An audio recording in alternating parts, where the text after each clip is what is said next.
성경 말씀 시편 33편 1절부터 3절 시작. 너희 의인들아 여호와를 즐거워하라. 찬송은 정직한 자들이 나타나게 할 것이다. 수금으로 여호와께 감사하고 열줄 기파로 찬송할지어다. 새 노래로 그를 위하여 즐거운 소리로 하나님께 연주할지어다. 아멘. 아멘. 3절까지 읽었습니다. 오늘 시편 13편 1절부터 3절 말씀의 첫 절인 1절은 너희 의인들아 여호와를 즐거워하라 이렇게 말합니다. 그리고 그 의인들을 뭐라고 소개하냐면 정직한 자다 이렇게 소개합니다. 정직한 자. 여러분과 제가 예수 그리스도의 피로 의롭다 여김받은 사람이기 때문에 제가 여러분이 의인입니다. 그리고 여러분은 정직한 자들입니다. 그렇죠? 예수 믿고 거짓말 한 번도 안 해보셨죠? 이 말 자체가 거짓말입니다. 여기서 정직하다라는 의미는 거짓말을 안 했다라는 도덕의 의미가 아닙니다. 성경책은 도덕책하고 구분하셔야 됩니다. 하나님의 말씀 속에서 정직이라는 말은 세상 사람들의 입에서 나올 수 없는 말을 여러분과 제가 했기 때문에 정직하다라고 얘기하는 겁니다. 세상 사람들이 절대로 할 수 없는 말이 뭐냐면 나는 죄인입니다. 이 고백입니다. 나는 죄인입니다. 이 고백은 예수님을 믿고 은혜 받은 사람들, 진정한 회개에 이른 사람들만이 고백할 수 있는 내용입니다. 세상 사람들은 여러분 죄인입니다 라고 하면 내가 뭘 잘못했어요? 내가 교도소 갈 죄를 짓지도 않았는데 내가 그렇게 뭘 나쁜 놈이라고 얘기하십니까? 라고 반문하죠. 그런데 예수 믿는 사람들은 당신은 죄인입니다 라고 말씀을 드리면 아멘합니다. 맞습니다. 우리는 지옥 가야 할 죄인입니다. 그런데 예수님께서 십자가의 보혈로 나를 깨끗하다 의롭다 하시고 의인이 되었습니다. 그래서 우리는 정직한 자가 되었어요. 맞아요. 나는 죄인이로소이다 이 고백을 하시는 자가 정직한 자이고 그분들이 할 수 있고 해야 할 일이 있습니다. 그게 딱 한 가지인데요. 뭐냐면 여호와를 즐거워하는 것입니다. 여호와를 즐거워하는 것. 여러분 어떻게 하면 여호와를 즐거워할 수 있겠습니까? 물론 오늘 말씀처럼 찬송하는 것 이게 여호와를 즐거워하는 것이 될 수 있습니다. 여호와를 즐거워한다는 의미는 여호와를 경외한다, 찬송한다는 의미가 다 포함되어져 있겠죠. 그런데 우리 늘 즐거워할 수 있습니까? 오늘같이 또 이 3월달에 여러 가지 내후 외환이 많은 이 시절에 우리가 즐거워하고 웃을 수 있습니까? 참 웃기 어려운 현실 상황이 맞습니다. 네. 그럼에도 불구하고 오늘 우리는 여호와를 즐거워하라는 주의 말씀을 받은 우리들은 이런 상황을 넘어서는 기쁨과 희락이 있어야 한다는 것입니다. 이 고백에 제일 잘 예화될 수 있는 분이 누구냐면 다윗의 예화입니다. 여러분 주보 순서지 받아보신 것 보시면 제일 위에 시편 108편 1절 2절 말씀을 적어놨습니다. 우리 같이 읽겠습니다. 시작. 하나님여 내 마음은 정하였사오니 내가 노래하며 나의 마음을 다하여 찬양하리로다. 비파야 수금 앞에 들어가 내가 새벽을 깨우리로다. 시편 108편은 다윗이 피신 중에 아둘람 굴에 머물러 있을 때 부른 찬양이고 고백입니다. 이 아둘람 굴에 다윗 혼자만 있는 게 아니라 수백 명의 동지들이 있었습니다. 그런데 그 수백 명의 동지가 있었기 때문에 다윗이 든든하여서 내가 이제 찬양하겠습니다 이렇게 고백한 게 아니었습니다. 여러분 수백 명의 동지가 있다면 그래도 든든하지 않겠습니까? 굉장한데요? 아니요. 그분들의 특성을 성경은 일부러 기록해놨습니다. 그분들은 도망하는 자, 억울한 자, 마음이 곤고한 사람들 이런 분들 한마디로 말하면 요즘 말로 말하면 세상에서 루저라고 부르는 분들이었습니다. 이런 분들이 갈 곳 없는 분들이 다윗이 아둘람 근처에 있다는 말을 듣고 그들에게 모여든 것입니다. 한마디로 패배자 집단이었습니다. 그분들이 모여 있습니다. 그들은 사울왕과 대척점에 있는 사람들이었습니다. 사울왕은 모든 걸 갖고 있었습니다. 모든 힘을 갖고 있었고 다윗을 주적으로 여기고 죽이려고 하고 있었습니다. 다윗은 정말 힘들었습니다. 왜? 자기 혼자 도망가는 것도 힘든데 이제 수백 명이라는 짐을 지게 되었습니다. 이분들의 생명과 이분들의 먹고 살 것까지도 다 책임져야 될 입장이 되었습니다. 그러니까 다윗은 수백 명 때문에 힘이 되는 게 아니라 이 수백 명이 본인에게는 짐이 되었습니다. 이 사람들이 다윗에 어떤 도움이 됩니까? 여러분, 패배하신 분들의 말에 입에서 나오는 말은 항상 부정적인 말이 많아요. 긍정적이고 격려하는 말보다는 왜 그렇게 서로 싸우는지 모르겠어요. 조그만 것 가지고도 다투고 싸우는 일들이 많아요. 왜? 마음의 상처가 많기 때문에 그래요. 마음이 닫혀져 있기 때문에 그래요. 피해의식이 쩔어 있기 때문에 그래요. 아시잖아요. 그런 분들을 아우르고 있는 다윗은 이 수백 명 때문에 힘이 된다가 아니라 오히려 이분들이 거룩한 짐이 되었기 때문에 참 고민스러웠을 것입니다. 그런데 그가 시편 108편 1절에서 이렇게 말합니다. 내 마음을 정하였으니 확정됐다고 고백합니다. 뭘요? 이 수백 명을 이제 어떻게 책임질까 계획과 준비가 되어져서 내 마음이 정하였다는 뜻입니까? 아닙니다. 그가 고민하여 기도하다가 하나님 앞에 드디어 응답을 받은 것입니다. 하나님께 맡기겠다는 것이죠. 저는 이 말씀을 계속 곱씹었습니다. 계속 곱씹었습니다.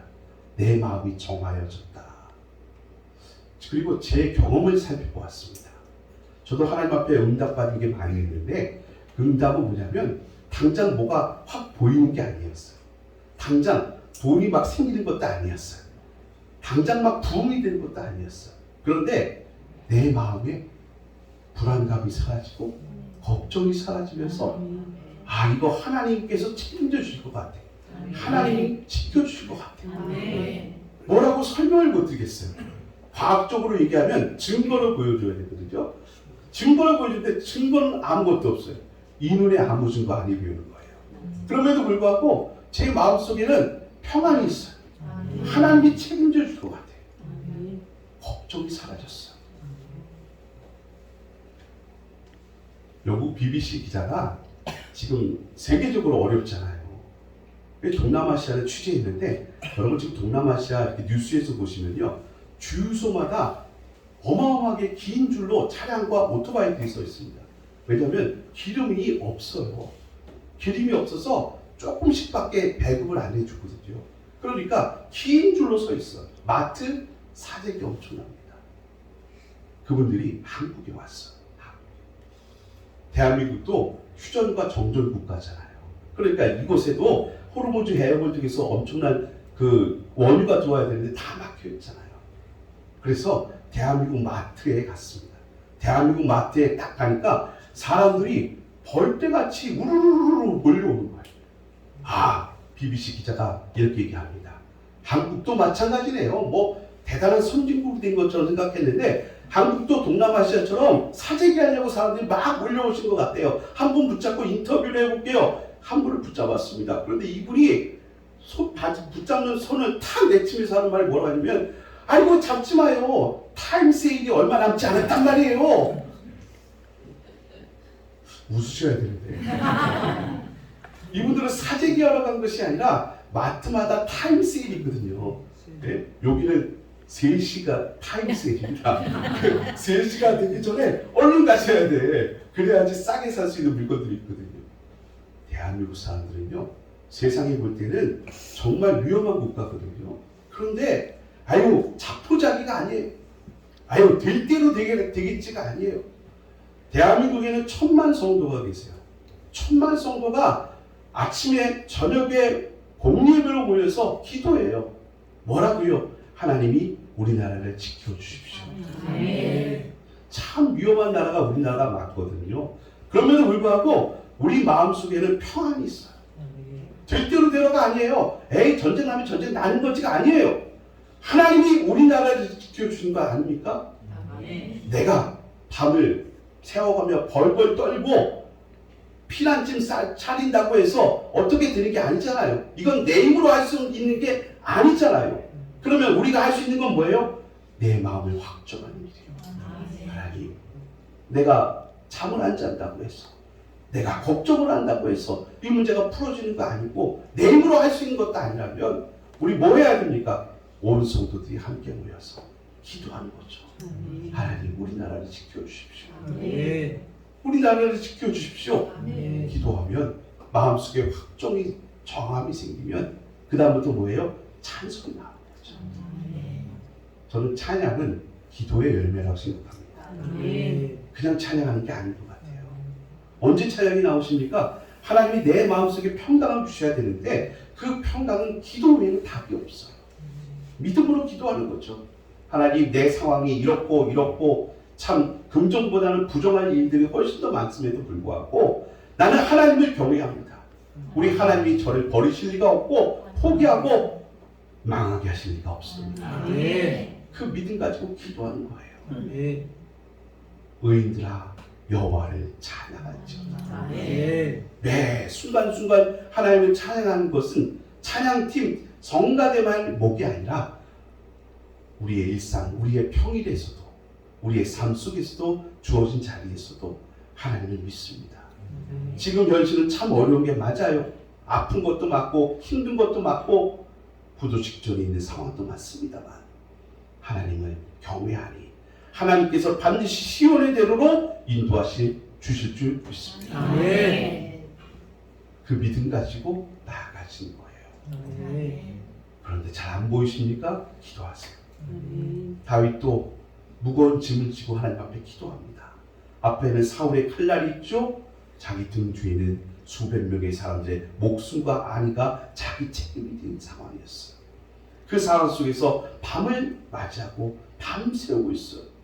이 고백 다음에 나오는 구절 알잖아요. 내가 새벽을 깨우리로다.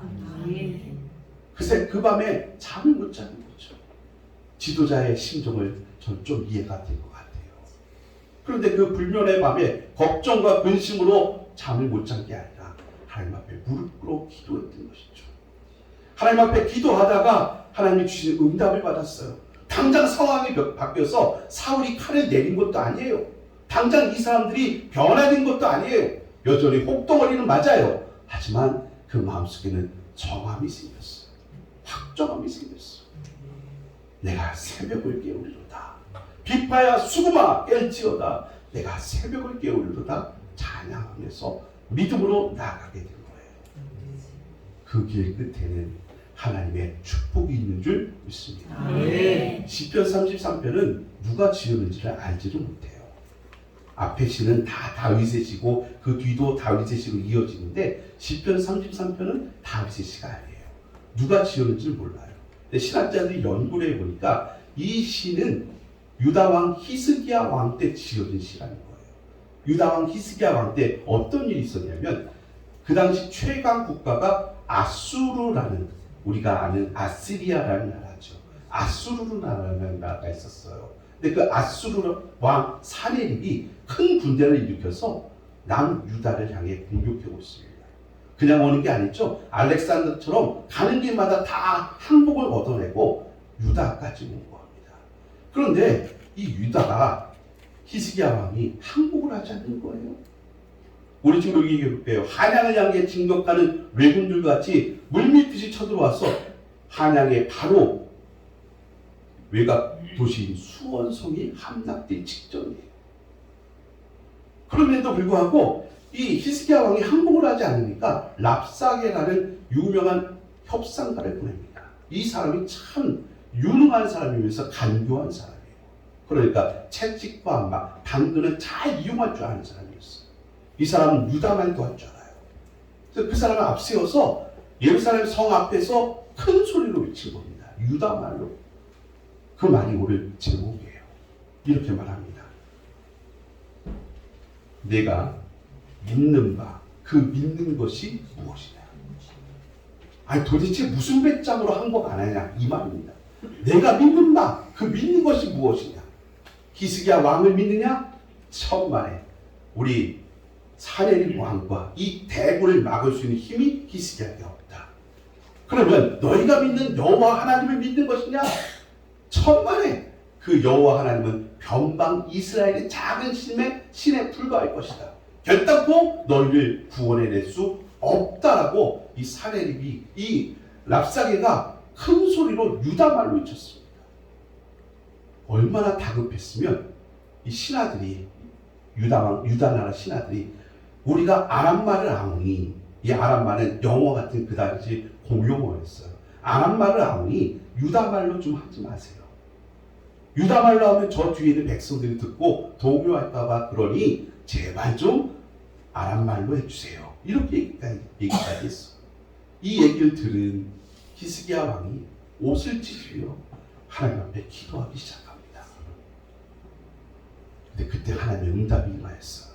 그 응답의 말씀을 우리 같이 읽겠습니다. 주보를 보시면 이사야서 36장 4절 말씀 같이 읽겠습니다. 4절 말씀 시작. 당신의 하나님 여호와께서 랍사게의 말을 들으셨을 것이다. 그가 그의 상전 아수르 왕의 고뇌를 메고 살아계시는 하나님을 회방하였음즉 당신의 하나님 여호와께서 혹시 그 말로 말미암아 견책하실까 하노라. 그런즉 바라건대 당신은 이 남아있는 자를 위하여 기도하라 하시더라 하니라. 아멘. 하나님이 이사야 선지자를 보내셔서 히스기야 왕에게 제 가운데서 베옷을 입고 울고 기도하는 왕에게 말합니다. 이 말을 제가 쉽게 해석해 볼게요. 걱정 말아라. 내가 랍사게는 내가 맡으마. 하나님이 말씀하십니다. 랍사게는 내가 맡을게. 그런데 이어서 한마디를 더 하십니다. 네가 할 일이 있다는 거예요. 네가 할 일. 자 보세요. 4절 맨 끝에 보세요. 당신은 이 남아있는 자를 위하여 기도하라 하시더라. 랍사게는 내가 맡을게. 하나님의 말씀이세요. 내가 맡을게. 너 걱정하지 마. 그런데 히스기야 왕아, 네가 할 일이 있다. 너는 남아있는 자를 위하여 기도하라. 남은 자가 누굽니까? 영어로 얘기하기 좀 쉬워요. The rest예요. 떨거지들이에요. 왜 제가 떨거지라고 하는지 아세요? 여러분 남은 자를 조금 아실 거예요. 남은 자는 이런 말에서 생겨났어요. 바벨론이나 아수르가 북이스라엘을 항복하고 점령하고 사람들을 포로로 끌고 갑니다. 근데 누굴 끌고 가는지 아세요? 그래도 똑똑한 사람, 쓸모 있는 사람들, 노예로 혹은 식모로 혹은 뭐 이렇게 잔식물을 지킬 사람, 그래도 말이 통할 수 있는 똑똑한 사람들을 다 끌고 간 거예요. 그 나머지는 뭘까요? 쓸모 없는 분들. 누구요? 노약자들, 배운 바 없는 사람들, 기술도 없는 사람들. 그게 남은 자예요. 성경이 남은 자 사상을 얘기하는데 그 남은 자가 우리예요. 놀랍게도 우리를 말하는 거예요. 그 남은 자를 위해서 히스기야 너는 기도할지니라 이렇게 얘기하고 있어요. 이미 랍사게가 성벽 위에서 다 말을 하고 두 눈으로 아수르의 대군을 보면서 자기들의 처지를 알고 있는 남은 자들은 지금 뭐하고 있습니까? 다 불안해하고 두려워 떨고 있었습니다. 그 남은 자를 위해서 이사야 선지자는 하나님의 말씀을 전합니다. 랍사게와 그리고 사네립과 아수르는 내가 맡을게. 내가 책임질게. 너는 걱정하지 마. 그리고 네가 할 일이 있어. 너는 남은 자들을 격려하고 위로하고 보호해주고 감싸주고 기도해주어라. 이렇게 말씀해주고 있어요. 여러분 오늘 대한민국은 고래 사업에 새우등 터지는 격입니다. 참 어렵습니다. 위기입니다. 여러분 우리나라가 미국을 어떻게 할 수 있습니까? 우리 대통령께서 미국 대통령한테 전화해서 그만해 하면 그만합니까? 아닙니다. 그렇지 않습니다. 우리의 연약함이 있습니다. 그러면 우리가 그냥 포기하고 에이 될 대로 되라 해야 됩니까? 절대로 그렇지 않습니다. 지금 이 시간 우리가 할 일이 있습니다. 하나님 앞에 기도합시다. 아멘. 하나님 앞에 기도하시면서 눈물로 호소하시는 것입니다. 나라를 위해서 기도하시고 온 땅을 위해서 기도하시는 것입니다. 우리는 될 대로 되라 할 수가 없습니다. 미국이 하는 대로 하면 되겠지가 아닙니다. 하나님 우리나라와 온 땅에 하나님의 긍휼을 베풀어 주옵소서. 그리고 우리가 할 일이 있습니다. 남은 자들 누굽니까? 불안해서 믿음이 없어서 힘이 없어서 연약하여서 남들은 가서 뭐라도 살 수 있는 예비 통장이라고 있고 쌈짓돈도 있는데 그런 것도 없는 분들. 그리고 마지막으로 하나님을 경외하지 못하는 분들. 이런 분들이 남은 자 아닙니까? 그분들을 위해서 기도해 주시고 격려해 주시고 걱정하지 마십시오. 불안해하지 마십시오.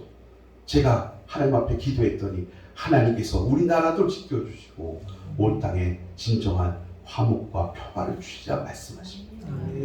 그 응답이 임하면 여러분께서 그들에게 메신저가 되어져서 간교한 메신저가 아니라 진정한 평화의 메신저가 되어지고 복음의 메신저가 되어져서 전달하고 가르쳐주고 세워야 할 줄 믿습니다. 저는 이제 민방위도 끝났습니다. 쓸모가 없는 사람입니다. 여기에 제 동역자들이 많이 계시는데, 그래서 어떤 분은 민방위로 가실 분도 계시고 예비군으로 가실 분들도 혹시 있으나 모르겠습니다. 물론 앞으로 현역될 분도 있지만 말입니다. 네, 예수님을 믿는 민방위하고 예비군하고 예수님을 안 믿는 예비군하고 이렇게 말을 하다가 친구끼리 얘기하다가 이렇게 얘기했습니다. 야, 전쟁하면 어떡하냐? 전쟁하면 나가서 싸워야지. 나는 총 쏘는 법도 다 잊어버렸는데 어떡하냐? 나 걱정이다 걱정. 예수님은 예비군이 말했습니다. 걱정하지 마. 그래서 하나님께서 우리에게 주신 서든어택이 있잖아. 네, 서든어택이 뭐냐면 총싸움하는 게임입니다. 남자들이 얼마나 좋아하는 게임인지 몰라요. 평소에 우리는 서든어택으로 잘 준비해왔으니까 걱정하지 마. 우스갯소리를 얘기합니다. 근데 그 친구가 얘기하는 거예요. 야, 우리는 가면 총알바지야. 솔직히 뭐 총알바지가 할 게 뭐가 있어? 야, 나는 하나님을 믿어서 그런 걱정은 하나도 없어. 근데 딱 한 가지 걱정이 돼요. 교회 다니는 사람인데, 예수님을 믿는 사람인데, 진실한 분인데 한 가지 걱정이 돼요. 그래? 너는 무슨 걱정이 있느냐? 그랬더니 물었더니 이렇게 얘기합니다. 나는 군복의 단추가 껴질까? 그게 걱정이야. 저도 마찬가지입니다. 우리는 걱정하지 맙시다. 불안해하지 마십시오. 우리는 하나님을 믿고 있습니다. 하나님을 믿는 나라, 믿는 백성, 믿는 사람들을 내버려 두시겠습니다. 오늘 이사야 선지자를 통해서 울고 있는 히스기야 왕에게 하나님 말씀하십니다. 아수르는 내가 책임질게. 이제부터 내가 커버할 거야. 너는 걱정하지 마. 하나님을 찬양하죠. 걱정하지 말라고 하시니까 이제 하나님을 찬양하면서 할 일을 주셨습니다. 남은 자들, 그들을 위하여 기도하고 격려해 주어 말씀하십니다. 여러분 개인마다 다 적용해 봅시다. 여기 집안의 가장들도 계시고 중요한 직분을 맡은 분들도 계시고 직장에서 사업장에서 훌륭한 일들도 감당하는 분들 계시는데 여러분 다 컨트롤한다고 자신하십니까? 아니요. 세상에는 내가 예기치 못한 돌발 변수가 얼마나 많은지 모르겠습니다. 사업 내 마음대로 잘 되십니까? 아니요. 내일 어떻게 될지 누가 모릅니다. 그럼에도 불구하고 우리는 하나님을 경외합니다. 그렇다면 오늘 여호와를 즐거워하십시오. 그 하나님 앞에 기도하시면서 나아가시면 하나님께서 우리에게 재앙이 아니라 망함이 아니라 평강으로 이끌어줄 줄 믿습니다. 사람들은 대한민국을 보면서 어떡하냐 쟤네들 이제 큰일 났다 이런 말을 하지만 그분들이 모르는 게 있습니다. 대한민국에는 기도하는 천만 성도가 있습니다. 하나님을 경외하는 우리들이 있습니다. 성도님들 힘내십시오. 여러분 주위에는 기도하는 목사가 있고 기도하는 동역자들 성도들이 있습니다. 우리는 아침마다 밤마다 모여서 기도합니다. 여러분 이름 불러가며 제가 기도하고 우리 성도님들이 기도하고 있습니다. 용기를 내십시오. 그리고 남은 자들 여러분 입장에서 남은 자도 있지 않습니다. 여러분이 꼭 위로해 줘야 될 사람도 있잖아요. 꼭 격려해 줘야 될 사람도 있잖아요. 기도할 때 꼭 생각나는 그 아픈 손가락들 있잖아요. 그분들 위해서 그 남은 자를 위해서 기도해 주시고 위로해 주시기를 주의 이름으로 축원드리겠습니다.